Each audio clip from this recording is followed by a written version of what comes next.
Hi, everyone, and welcome to today's Uprise webinar on Improve Your Financial Mindset, where to start. Often I delay a little bit at the beginning to give people a chance to join, and I'll go a little bit slowly, but I've got a lot to cover. So just say hi. Hi, everyone. Say hi in the chat just so I know that you're here and you can hear me. And if you've got any questions that you're bringing specifically to today, pop those in the chat and I'll do my best to answer them as we go along. If you've got any questions in relation to anything that comes up, I'll also do my best to answer those verbally. I can already hear myself talking quickly, so I will talk quickly. I'm a psychological coach at Uprise. My training is in psychotherapy and counselling. I also have a master's in business administration, and as a private practitioner, I run my own business, and I am an investor, and I invest in shares and cryptocurrencies and property. So I bring all of that to this conversation today as well. I'm also good at budgeting. My friends would say that I'm a tight ass, which is our Australian colloquial way of saying, hey buddy, you're good at not spending money. I used to take it as offense, but actually now I realize, particularly doing a webinar like this, that actually it's a compliment to be a tight ass, because that's actually where anyone needs to start to get ahead of their finances. So acknowledgement of country, Yam Gambangere Jagun. I'd like to acknowledge the traditional custodians of the lands upon which we each live, love, work, and play. For me, it's the Gumbaynggirr peoples. I pay my respects and gratitudes to their elders, past, present, and emerging, for their continuing custodianship of this country over countless generations. I would also like to extend a warm welcome to any Aboriginal and Torres Strait Islander people who are present with us here today. Welcome and thanks for being here. So again, if you have questions that you're bringing today, if there's things that are bugging you about your own financial situation, if there are things that you're thinking about in terms of finances, please just drop that into the chat. I will see it and I will make a comment.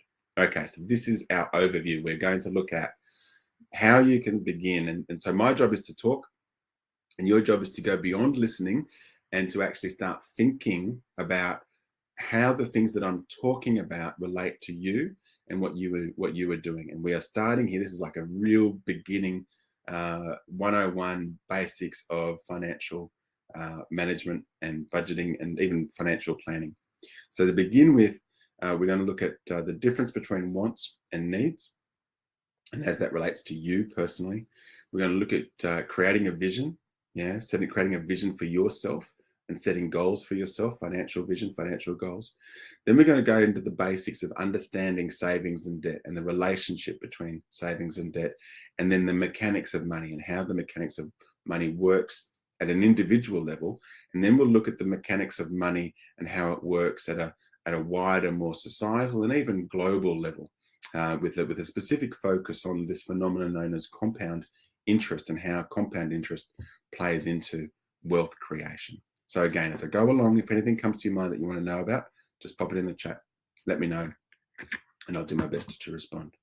Okay, let's get into it. We have a good group of people here today. Okay, so the first question I'm framing is, what is money for? If you've got some answers that you want to write in the chat, pop it in the chat. But essentially, the two answers that we have are, one, to meet our needs, and two, to satisfy our wants. Money is a representation of resources. So we used to go out into the forests or the jungle or the ocean, and we would catch our food, we would pick berries, and we would bring it home. We would go and find a cave, or we would build a shelter, and we'd survive in that shelter. Over time, there was the mechanism of exchange, where maybe we had a lot of meat, but we didn't have many berries, so we would exchange meat for berries. And then gold became this measure of exchange, because people liked gold because it was shiny and it was soft and it was easy to work with, and you could make pretty things out of it, and it made you look like you were wealthy. So people would start to exchange gold for various things. Gold and silver and other precious metals, as well as precious gems. And then money was invented. And so money was invented quite cleverly. I haven't got the history on this one specifically, but pre-Romans, Egyptians, money's been around for a long, long time, and it became the means of exchange. So money is our means for exchange. But what are we exchanging for? We're exchanging firstly to meet our needs. Our needs are to have clean water, to have food that's nourishing, to have a shelter over our heads, and then to stay healthy for long enough to, to procreate and have children. So that's meeting our needs. That's actually all that we need as human beings.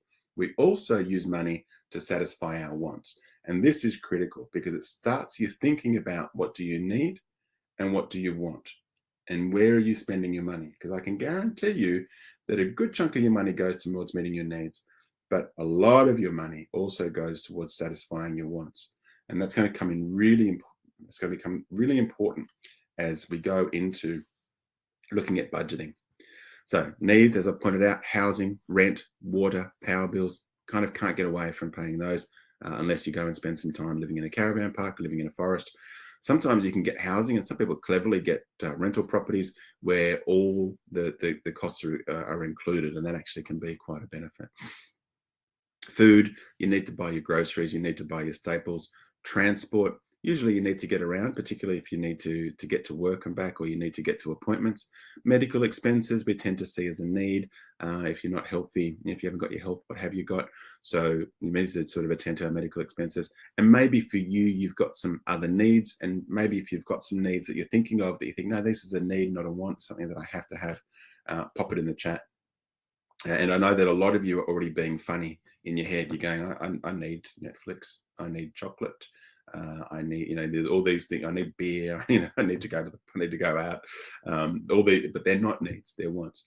So this forms your needs form the baseline minimum expenses. These are your must-haves. This is what you have to spend your money on. And this is where, if you think about our social system of providing money for like Centrelink payments, parenting payments for people who don't have money. This is what it's calculated on. It's about meeting the basic needs, minimum cost of living in a country. So what are your wants?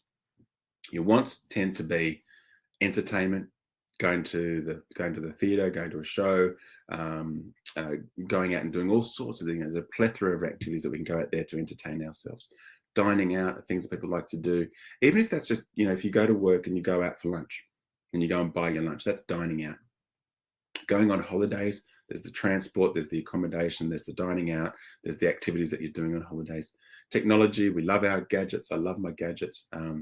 And to, as a sort of, I'm a sole trader business person. I kind of use my technology. I'm using the screen right now to make a living. I use my phone to make a living, but I also use it to play games, to watch videos, to do other things. And so you're asking yourself, to what extent are you using your technology? Because this is something that you'll spend money on. And is it a need or is it a want? Certainly for my kids, they think it's a need. Absolutely believe they can't live their life without technology, but I could easily take it away from them and they would live just as well. I was talking to a friend the other day and then saying, well, actually it was my kids went to a different person's house and they went, oh my gosh, they've got a room and they got 5 gaming PCs in that room and we all sat in the room, we all had gaming PCs. The kids are like, that's absolutely necessary. No, that's a want and it's an expensive one. Buying gifts, buying other nice things. Maybe you want a new car. Maybe you want a home of your own. Maybe you want to own an investment property. Maybe you want a house by the beach or in the country. These are all wants, not needs. So what else are the things that you would put on your want list? And it's actually very useful. I really encourage you to do this. Line down the middle of the page, needs, wants. Write down your needs, write down your wants. To get really clear on this. Because many of your wants are getting in the way of you achieving your financial goals. Some of them, if you look at number 6 in particular, those are your financial goals. Sometimes number 3, number 4, those are your financial goals as well. But they're goals. Yeah. And I'm going to talk later about goals being aspirational, something to aim for the future rather than something to expect to have now, particularly if you're wanting to get on top of your finances. So this is the formula in terms of accumulating wealth, because I'm assuming that the reason that you're here is because you're interested in accumulating wealth, that you feel that your capacity to develop your wealth, to build yourself financially, has either plateaued, it's flattened out, and you're like sort of stuck at a particular level, or you're like, why am I going backwards? Here I am working, and yet I feel like either I'm not going anywhere, running on the treadmill, or I'm going backwards. So this is the antidote. This is the solution. This is the formula to get out of that trap. 1, have a vision. Yeah, look ahead. What is it that you want? 2, have a belief in your own ability to achieve that vision. 3, you need to make a commitment. And 1 and 2 are pretty easy. They're just bing, come up with an idea, come up with an idea. Number 3 is where, what do they say? The rubber really hits the road. You've got to make a commitment to your own future. So our next video is next Wednesday at the same time, and we're going to focus on the mindset. So that's what's the stuff that's getting in the way. So we'll only sort of just touch on this a little bit today, but next week we'll really get into the mindset side of things. Today we're going to focus on the nuts and bolts, the pieces that put the puzzle together. Okay, so this is the next formula. Yeah, really simple, but some people miss it. A lot of people miss it. Earnings, what you bring in, minus spending equals savings. Or that's only if you earn more than you spend. But if you spend more than you earn, then you're going to be accumulating debt. And there's a lot of people in this country who are accumulating debt. And one of the reasons we're accumulating a lot of debt is because debt is cheap at the moment. Yeah, we've had extremely low interest rates, historically, ridiculously low interest rates. People remember back in the 80s where interest rates were 17, 18%. And the expectation is that we're probably going to go back in that direction starting from right now. So if you earn $1,000 a week after tax, and if you spend $800 a week on your, so not mine, but on your wants and needs, you can save $200 a week. But if you spend $1,100 a week, then you will need to borrow $100 a week to make up the rest, taking you into debt. And so clearly here, our starting point is around savings. The savings you accumulate is the level of your wealth. Yeah, I'm just giving you real fundamentals here. The savings you accumulate is the level of your wealth. So if you want to feel wealthier, if you want to feel financially independent, if you want to feel sort of on top of the game financially, then you must accumulate savings. Savings are the sum, actually I'm going to go to number 2 first, of your cash. So your cash is the money that you have in the bank account. Also, there's the money in your wallet, but most of us don't tend to have a lot of money in their wallet. I do have friends who are still living in a cash society of their own, a very small cash society of their own, and they like to sort of, literally keep the cash under the mattress. But that's your cash, money in the bank plus what they call cash at hand. And then you've got your assets. So the value of your assets is also representative of your savings. So most commonly when we think of assets, we think of property, we think of shares. Nowadays, we also think of crypto. There's views on these things, but we also think of cryptocurrencies. Yeah, your cars are worth money. And these old things of value of gold, silver, platinum, the precious metals, and precious gems, diamonds, rubies, sapphires, emeralds, they all tend to constitute assets. There used to be a thing called life insurance. There's some of these old life insurances still survive, where you put money into a life insurance and it accumulates. If you die, you get more, but you can sort of still cash out. That also represents an asset. All your stuff, your technology, your devices, to the extent to which you can sell it and get some money back on it, that's the level of value. But normally, and they say, this is with a car. Someone's just commented, diamonds are largely worthless. Yeah, because people aren't valuing these things the way that they used to. But there's a value. You can go to a market and you can sell these things for whatever value that they're at. Some things go up, some things stay the same, some things go down, and we'll talk about that in a moment. My technology has value, but basically, as soon as I walk out of the shop with my computer, my laptop, my phone, that value is pretty much halved. And then, depending upon the item that I've bought, it's on a decreasing scale. So it is actually a loss, and I should be. It's because they call it depreciation. And I should be depreciating the value of all of these items in terms of making sense of what my level of income, my savings or debt is. So debt, a lot of people use debt. What's the problem with debt? I was talking to a young fellow the other day, and he goes, oh my gosh, I went to this lender and I said, how much can I borrow? And he only needed 5,000. They said, oh, we can lend you 15,000. He goes, oh, what could I do with $15,000? I could buy a Fabo car that I like, or I'm going to borrow that $15,000. Turns out then he's then paying interest at around 20% on that $15,000.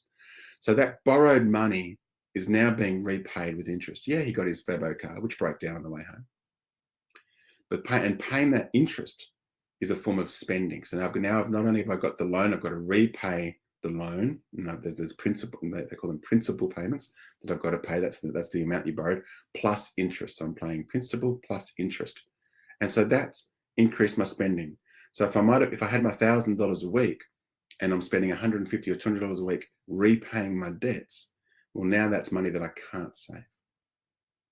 Most loan repayment plans, most mortgages, even at the ridiculously low mortgage interest rates we've got at the moment, have you paying back about double what you originally borrowed. So there's only one person who wins, and it's not you. Yeah, the bank wins or the lender wins. And some of these lenders they call them loan sharks, because they're sharks. They're like, oh, I'll lend you money, but I'm going to whack these massive interest rates on it, and penalties if you don't pay, and it's just going to grow and grow and grow and grow. And then I'll take your car back off you. Thank you very much. So you're paying a lot more back when you borrow. But debt represents an opportunity. So on the one hand, debt represents an expense, but on the other hand, it represents an opportunity. So if you borrow money to make an investment, and that investment has a financial return in the form of income it generates, and that investment increases in value. So stocks on the stock market increase in value. Cryptocurrencies can increase and decrease in value, and property can increase and decrease in value, just as these precious gems can increase in value. Yeah, I'm going to get to super later, Glenn. Yeah, absolutely, it's an asset, and we're going to talk about specifically where superannuation came from and why we've got it in this country, in the context of interest rates in particular. So if your investment brings in income and it increases in value, then that return, that increase in value plus the income is greater than the cost of the principal and interest payments that you're making on the loan, then your debt can be used to increase your savings, because the debt is leading to you having greater income, greater money coming in than you're spending on it. There's a concept that's popular in Australia through the tax system that's called negative gearing, which is where you get tax breaks for the money that you spend, in particular, or on any form of investment, but mostly it's done on property, and you get a tax break. And so that tax break also gives you an increase in savings. So sometimes with an accountant or doing the maths yourself, you can figure out ways to have an investment with a debt where you're paying that debt. So an interest, for example, interest on an investment property is tax deductible. Yeah, the expenses and depreciation of the value of the investment property is tax deductible. So you pay less tax. So it can turn out that it helps you to save. So the next thing to do is to look at risk and understand risk. So risk is when you take your savings or you take out a loan to invest money in any of the things that we've talked about to this point. Normally property, shares, precious metals. But all investments involve a level of risk. There is no such thing as a sure thing. That's our starting point. But there are different levels of risk depending upon how you invest your money. So the examples I've used here are, the starting point is if you put your savings into a well-established financial institution. Here in Australia, we talk about the big four banks. You got Westpac, Commonwealth Bank, not marketing, but this is what they're called: Westpac, Commonwealth Bank, NAB, ANZ. And you put your money in a term savings account, you will earn a very small amount of interest, but very, very minimal risk. And in Australia, we tend to go, oh, there's no risk putting your money in a big four bank. Well, that's not true. Banks collapse. Banks can take your money. All these things have happened internationally. So there is a risk. of putting your money in a bank. Banks are not perfectly safe, but they're pretty safe, particularly here. Traditionally in Australia, investing in property has shown a relatively steady rate of return. So when you invest in property, particularly residential or commercial property, but not land, you get a return on that investment. Somebody pays you an income for the right to live on your property or to use your property as their place of business. So you get an income, and then hopefully the value of the land goes up in price. And then there's the depreciation of the value of the buildings on the land that you can then use as a tax deduction. But that doesn't happen all the time. There's a property that I bought 20 years ago and it's gone backwards. And I'm sitting in a situation of, do I sell it? Do I hang on to it? I'm still getting income, which is good. But it was basically a terrible investment. It's cost me money and I've still been paying interest now on the loan. You can invest in your own business. You can invest in the stock market and you can invest in cryptocurrencies. These tend to be riskier investments depending upon what kind of business, what kind of stocks, what kind of cryptos you're investing in, similarly with gold and silver and other precious metals. And so the level of risk changes depending on what you're investing in.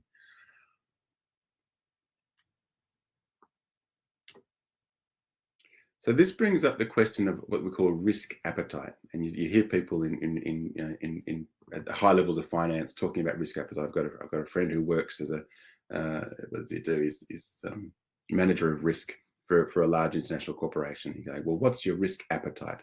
So that's asking about, what level of risk are you willing to stomach?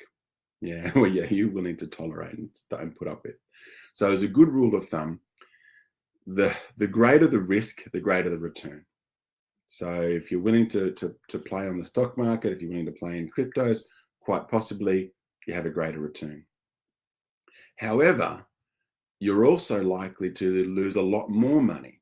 So if I'd have put the money that I'd invested in that property 15 years ago in a bank, I'd be better off now than I am having held on to that property for that time, with the property value having gone backwards. So some examples of risk appetite. If you're a healthy young person, you've got no dependents, you've got good health, then you can usually afford to take greater risks. Yeah, because the consequences of a failed investment are less. It's going to hurt you. It's going to be annoying. You're going to feel a bit down on yourself. You're going to wish you invested in something else, but the consequences end about there. If you're in middle age, you've got dependents, you've got kids, you've got a partner, you don't have a huge amount of savings, well, you need to be quite careful not to risk the savings that you do have, because there's going to be consequences for you, your partner, your children. And as a therapist, I see people who come to me and as adults, and their parents risked too much, and they then had to sort of move out of their nice home, moving in with grandparents, or moving into a much smaller rental property. And this really did have a big impact upon their feelings about themselves. So as we sort of have more people relying on us, there's more consequences. We need to be more careful. A person close to retirement probably can't afford to take any risks at all with their retirement savings, because if they've got a certain amount to live on for the rest of their life, they're not going to make any more income through earnings, then they need to be very, very careful with what they do with that money. So Albert Einstein is quoted with saying, "The most powerful force in the universe is compound interest," which is an interesting quote to draw from a physicist, and it may not be an accurate quote. Trying to find the actual original source for this quote is not easy. But what it says is that compound interest is a powerful force. What's compound interest? Compound interest means that if you invest money now, so put money in the bank, money in shares, money in property, then next year you're going to earn your initial investment plus the interest you earned the previous year. So you've got $1,000. Say it's 10%. It's just a nice easy number. You've got 10% interest. So this year you put in $1,000. Next year you'll have 1,100, and then the next year you'll have 1,110, and then the next year. So every year you're going to get a little bit more on your return. The most powerful force in the universe, it always grows. So if you are able to have money that is earning decent interest, then that will grow. Now, most saving strategies, and this is probably the one where if you haven't started a saving strategy, this is where you start. You put money in a place where it earns interest in a bank account. A fixed term interest, fixed term bank accounts tend to give you a little bit more interest. So you shop around, you find the most interest that you can, and then you try and add a little bit at a time, add a little bit at a time, a little bit at a time, a little bit at a time, a little bit at a time, a little bit at a time. So if you do it monthly, it's going to go up faster. If you do it annually, it's going to go up, but it's going to go up more slowly. So the more often you can put deposits into that interest-bearing account or into that investment, the more that your compound interest is going to grow over time. So this is the foundation of wealth building, making small, regular contributions to an interest-bearing asset. And this is the precise principle underpinning Australia's mandatory superannuation scheme.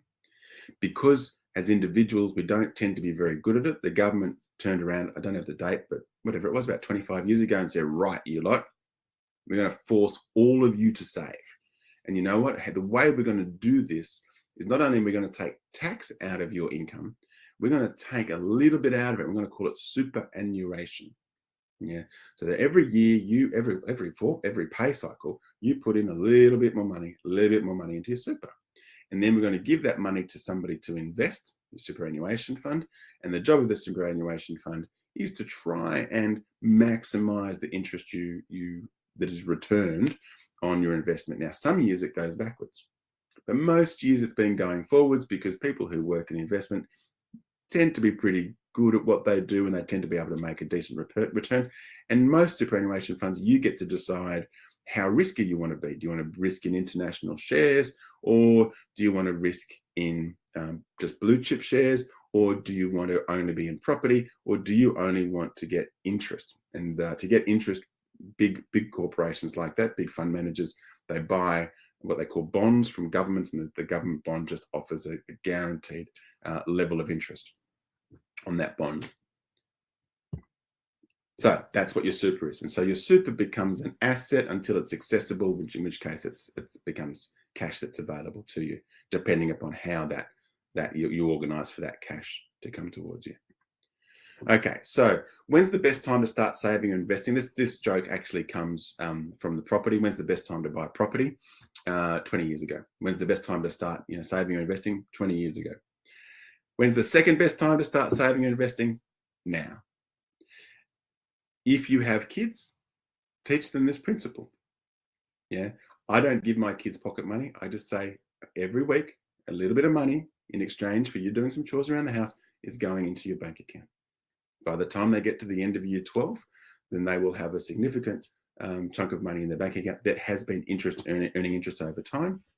And the banks tend to offer a scheme for young savers where if they put in extra money and they don't take money out, then they earn bonus interest over that period. So getting started, doing a budget. So remember that your savings is your income minus your expenses. And you only need to look at your bank account. Seriously, if you look at your bank account and you go, okay, well, there's the money coming in on one side, there's the money going out on the other.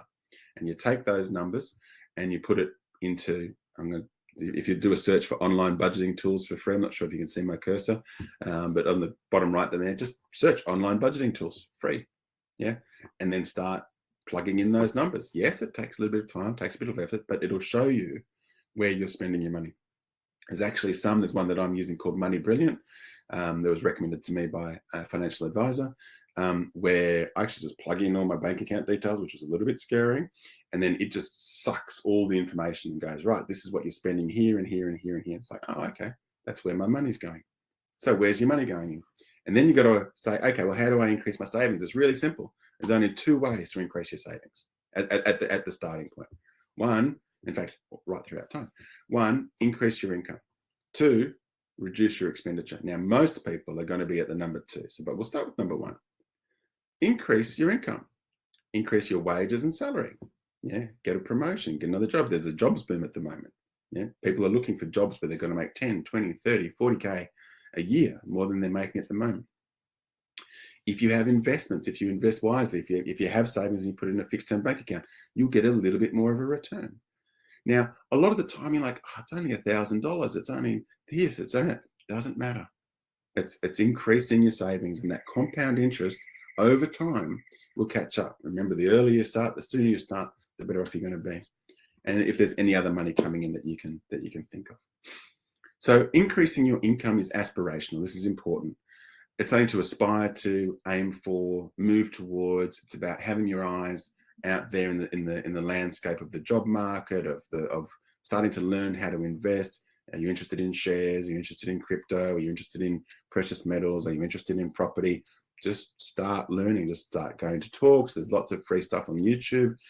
Start learning and listening and reading and understanding that space, but also educating yourself, figuring out, okay, so what's the thing that I need to do to take the next step in my career? Where's the money? Who's getting paid, and following that direction. But it's aspirational. Reducing expenditure is opposite. It's about discipline. It's about commitment. It's about decreasing the amount of money going out by reducing the amount that you spend. Teresa, can you just pop the feedback link in the chat, please? How can you reduce the amount you spend on water, gas, electricity, rent, rates? People are spending too much on their heating bills. The cheapest way the quickest, easiest, cheapest way to reduce your heating bills is wipe out all the gaps in your house. Anywhere there's a gap, put a sock over it, put something in it. Get some of that stuff from Bunnings that you can spray into it so it fills the gap. As soon as your house is airtight, your heating bills go down, they reckon, by 40 or 50%. Are you eating out? Are you having a coffee every day you go out? Do the math. $5. Oh, I just have a coffee in the mornings. $5 a day for 48 weeks a year. Call it 50. 5 days a week, 250 times 5. Suddenly you're going, oh, hang on, I'm spending about $1,200 a year on coffee. What if I didn't buy that coffee? Would I die? Well, no, probably not. Could I make a coffee at home? Probably. Could I make a coffee at work? Probably. Okay, so there's $1,200 right there. How much are you spending on alcohol? How much are you spending on cigarettes? How much are you spending on other drugs? How much are you spending on subscriptions? How many subscriptions do you have for streaming services that you're not even using? So I'm because I'm a tight ass. I'm onto that stuff. I'm going, no, they're out with Amazon, out with Stan. Oh, there's a good show over there on that. Let's get that for a month. All right, close it down. We've watched that show now.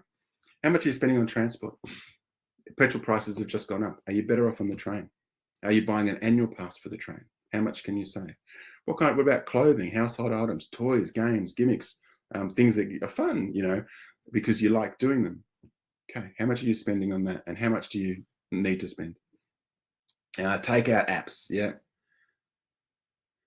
Yep. How do you take the burden out of budgeting? You do it. And actually over time, you get better at 4 laws of financial prosperity. Recommend the 4 track, trim, target, train, 7-Eleven coffee for $1.